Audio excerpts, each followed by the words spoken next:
Cause and effect. Ang sabi sa Proverbs 20 verse 4, ang taong tamad sa panahon ng taniman ay walang magagapas pagdating ng anihan. Magtanim para meron kayong aanihin. At pakatandaan ninyo, nobody is too old to plant anything. Walang kahit na sino ang pwede nating sabihan na matanda ka na para ka pa magtanim. Yung iba nga may mga nakain pang prutas sa tinanim ng mga lolo nila. Ibig sabihin, kahit matanda na sila, nagtatanim pa din sila. Kumakain ngayon yung kanilang mga apo. Hindi tayo dapat tumigil maging fruitful. Kahit tayo ay may edad na. Kasi hindi natin alam baka pahabain ng Diyos ang buhay natin hanggang 200. E di mayroon tayong inani. Kaysa pinahaba nga ang buhay nyo pero wala naman pala kayong itinanim, dahil nung 60 years old na kayo, tumigil na kayo ng kakatanim. Ito ay hindi lang sa literal na puno o halaman.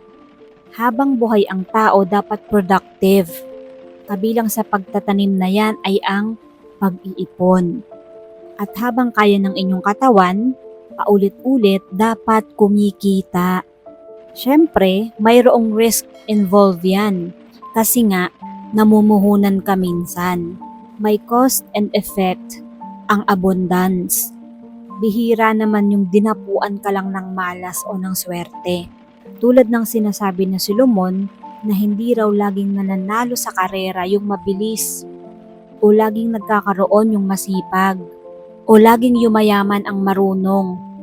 Sinabi yan ni Solomon sa Ecclesiastes 9 verse 11. Mayroon ding nagsisikap pero hindi rin nagkakaroon. Kaya dapat hindi tayo puro talino. Dapat may diskarte din tayo.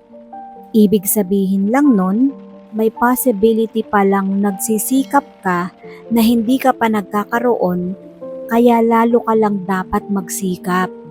Kasi para ka namang timang kung naghihintay ka ng anihan wala ka namang tanim. Yung iba pa nga, walang tanim pero gustong makiani sa tanim ng iba. Medyo may kakapalan ang face. Ang sabi nga nila, ang umaayaw ay hindi nagwawagi. Kaya kailangan kung nag-fail ka, di nag-fail ka. Hindi naman perpekto ang mundo. May nagtatagumpay at mayroong hindi. Pero, huwag kang tumigil. Keep trying hanggang buhay. Kasi hindi mo alam kung panahon na para ikaw naman yung magkaroon. Isang magandang example dito, si Pia Wurtzbach. Gusto niyang maging Miss Universe. Hindi lang ng Philippines, pero ng universe mismo. Ilang beses siyang sumali? 3. Nung una, runner-up siya. Nung pangalawa, runner-up pa din, mas mababa pa nga. Nung pangatlo, nanalo siyang Miss Universe Philippines. At maraming umatake sa kanya. May namula na ano ba yan, 3 beses na paulit-ulit sali ng sali. Kung nakinig siya sa mga marites na yon, na wala naman talagang iniambag sa buhay niya, di hindi siya naging Miss Universe 2015, hindi ba? Kaya hindi dapat tayo palaging nakikinig sa mga naysayers. Yung mga chismosa, yung mga masyadong opinionated minsan na wala naman talagang pakialam sa'yo. May masabi lang sila. Kung tumigil ng sumali si Pia nung pangalawa niya, di sana hindi niya nalasap yung nalalasap niya ngayon na blessing, hindi ba? Kaya wag tayong tumigil hanggat kaya natin. Kasi hindi natin alam kapag time na natin to shine. Ang isa pang example dyan ay yung picture or parang meme na nakikita natin sa social media. Isa siyang minero, hukay siya ng hukay sa lupa. Ang lalim-lalim na lang nahukay niya, wala pa rin siya nakukuha. Pagkatapos napagod siya at tumigil na siya. Sumuko na. Without knowing na isang hampas na lang doon sa lupa, ang daming diamante, ang daming ginto. Hindi ito palaging literal, pero ilustrasyon lamang na dapat ang tao hindi sumusuko. Pag may nagsaradong pinto, for sure may magbubukas na bintana or another na pinto. At kung walang nagbubukas, gumawa ka ng paraan. Ikaw na ang magbukas. Humanap ka ng susi.